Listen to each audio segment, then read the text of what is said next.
காயமடைஞ்ச குதிரைகளுக்கு வைத்தியம் பார்க்க வேண்டிய பொறுப்பு உங்களோடது. இந்த சாதாரண வேலையை போய் எங்க கிட்ட ஒப்படைச்சிருக்கீங்களே, குதிரைகளுக்கு வைத்தியம் பாக்குறதா? வாய மூடு, இந்த வேலையில தான் எந்த ஆபத்தும் இல்ல. என் அன்பான குழந்தைகளே, இந்துமதி, சுட்கி, நீங்க 2 பேருமே அன்புக்கு பேர் போனவங்க. 2 பேரும் ஒன்னா சேர்ந்து நம்ம சேனையில காயமடைஞ்ச வீரர்களை பத்திரமா பாத்துக்குங்க. வைத்தியத்தை விட விரைவா உங்க அன்பு அவங்களை குணப்படுத்திடும். அங்க யாருமே இல்ல.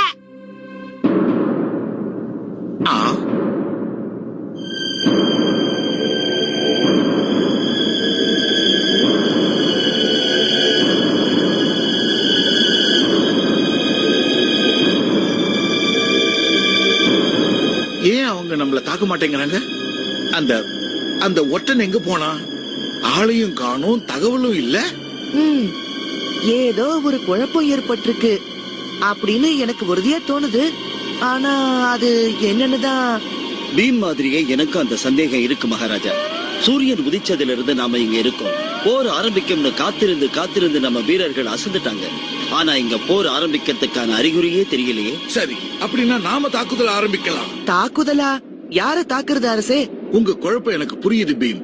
எதிரிகள் பார்வை விட்டு மறைஞ்சிருக்காங்க, அந்த காட்டுல ஒளிஞ்சிருக்காங்க.